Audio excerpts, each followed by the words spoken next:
স্বাগতম জনাইছো আৰু আমাৰ মাজত উপস্থিত আছে এপিচিচিৰ সভাপতি গৌৰৱ গগৈ ডাঙৰীয়া আৰু তেখেতৰ সৈতে আমি আজি কিছু কথা পাতিবৰ কাৰণে যত্ন কৰিম। দাদা, প্ৰথমতে আপোনাক স্বাগতম জনাইছো। ধন্যবাদ। আজি 11 তাৰিখ পাকিস্তানৰ যিটো ইছ্যু আছিলে 10 তাৰিখত দিয়াৰ কথা আছিলে, আজিলৈকে সংবাদমেল যোগে কোনো এতিয়ালৈকে সংবাদমেল পাতিবৰ কাৰণে কোনো সাহসে নাপালে, কি ক'ব? খুচ হৈ গ'ল। মই যিখিনি কথা আগতেই কৈছিলোঁ সঁচা প্ৰমাণ হ'ল যে এই 10 ছেপ্টেম্বৰ মুখ্যমন্ত্ৰীৰ এটা মেগা ফ্লপ, আৰু এনেকুৱা এটা ফ্লপ চিনেমা দিয়াৰ পিছত মোৰ মতেতো তেওঁলোকে ৰাইজৰ পৰা ক্ষমা বিচাৰিব লাগিছিল। ক্ষমাও তেওঁলোকে বিচৰা নাই।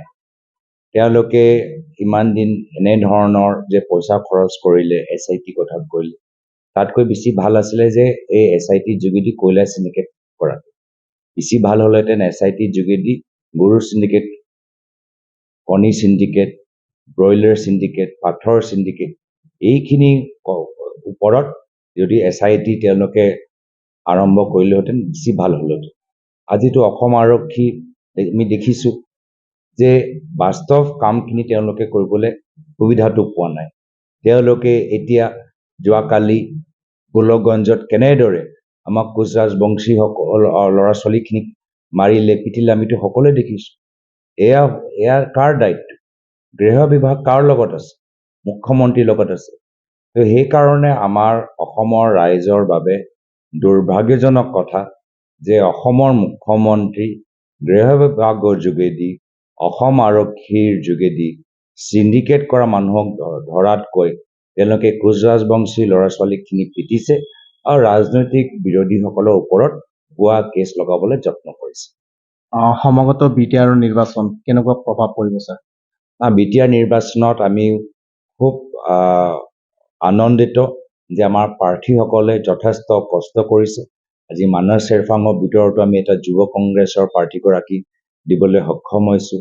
আমাৰ ওদালগুৰিতো এটা যুৱ কংগ্ৰেছৰ প্ৰাৰ্থী আছে, মহিলাৰো আমাৰ প্ৰাৰ্থী আছে, বিভিন্ন জনগোষ্ঠীৰ প্ৰাৰ্থী আছে, আমাৰ মদাহী জনগোষ্ঠীৰ প্ৰাৰ্থী আছে। তো আজি ভাল যে BTRত আমাৰ বিভিন্ন আমাৰ প্ৰজন্মৰ জ্যেষ্ঠ হওক, নতুন প্ৰজন্মই হওক বা বিভিন্ন জনগোষ্ঠীৰ জনজাতিৰ প্ৰতিনিধি আমি পাইছোঁ। আমাৰ কংগ্ৰেছৰ বাবে এটা ভাল লক্ষণ। 2026 চনৰ যি বিধানসভা নিৰ্বাচন আহিব, তাত কেনেকুৱা প্ৰভাৱ পৰিব কংগ্ৰেছ দলৰ?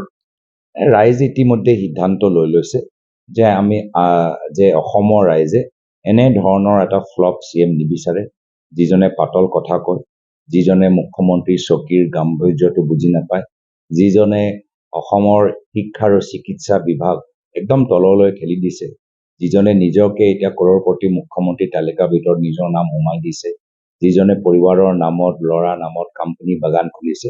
ৰাইজে সিদ্ধান্ত লৈছে যে স্বাৰ্থৰ ওপৰত ভিত্তি কৰা চৰকাৰতকৈ ৰাইজক সেৱা কৰা এটা চৰকাৰ লাগে, আৰু সেইটো চৰকাৰ মাত্ৰ কংগ্ৰেছ দলহে দিব পাৰিব।